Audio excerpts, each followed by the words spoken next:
Welcome to course week 1. In this week we're going to look at containers and cargo flows.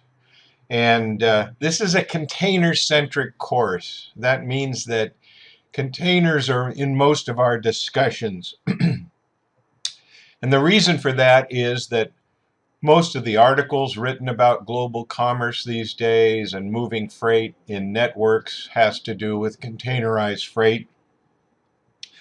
Over 90% of the world's commerce moves in containers, and most of the jobs that you guys will be looking for when you graduate, when you're looking shoreside for employment in the marine industry, will be in terminals or ports that handle containerized cargo.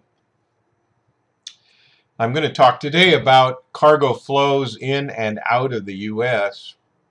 I'm going to focus on import flows because that's where the bulk of the cargo coming into this country, moving in containers, laden containers, comes in via gateway ports such as in the PNW, Seattle and Tacoma, over the Southwest, LA or Long Beach. We have all water service from Asia that goes through the Panama Canal, comes up to the East Coast, and then either calls in southern ports or northern ports. Freight that originates in Asia and comes to the U.S. either comes via the New York, Norfolk, Baltimore gateways or Charleston, Savannah gateways. There's other ports here. Obviously, Miami has business from Asia and Europe. So does New Orleans and Houston. Oakland's primarily an export location. Most all the freight comes into gateways where we have large populations located and where we have good rail connections. And historically, the railroads have had greater amounts of locomotives and rail cars in the LA, Long Beach area and the Seattle area, and on the East Coast in New York, Norfolk, Baltimore, and Charleston and Savannah. So Oakland primarily loads exports, greater volumes of exports than imports.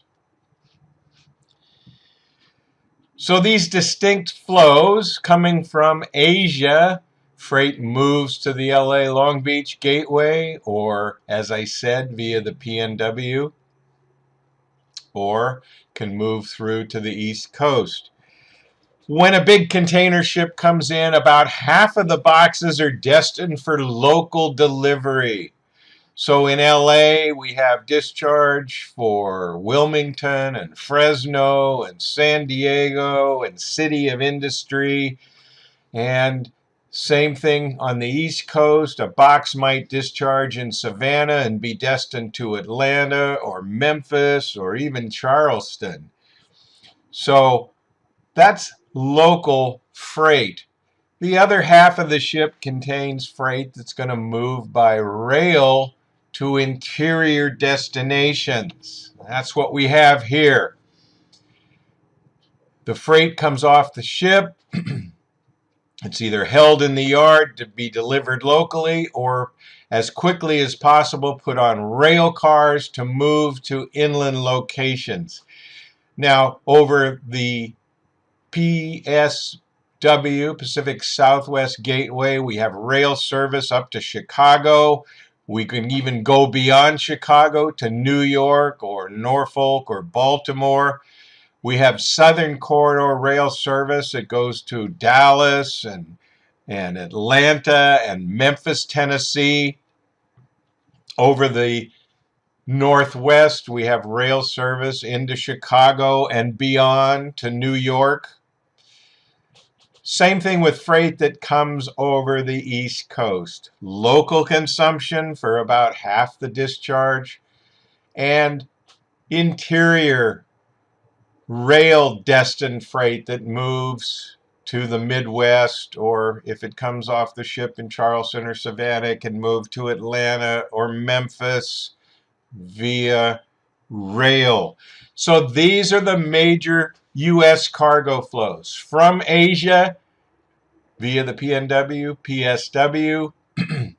Half the freight consumed locally, about half the freight moves inland. Same thing with freight that is discharged on the East Coast. Recapping service from Asia via the West Coast. Shippers choose these routes because it's fast. You have vessel service. Freight gets off the ship. Within hours, it's loaded on a train heading to New York or Chicago. So it's very fast service compared to all water discharge, which has longer transit times. Takes the ships longer to go from Asia through the Panama Canal and up to the U.S. East Coast. Cost-wise, more expensive over the West Coast. You have a rail leg that adds cost. If you can move your freight all water from Asia to the East Coast, that's a fairly reasonable cost, and it's moving by ship the entire way. These are trade-offs. Logistics managers and supply chain managers have to make decisions about how to route their freight. And what do they consider? Well, they consider time to and from market. This is fast over the West Coast, but it's longer over the East Coast. But we want to spread out our risk. We don't want to give all our business to one shipping line, and we don't want to move all our freight over one gateway. Things happen. Labor strife, weather, port congestion.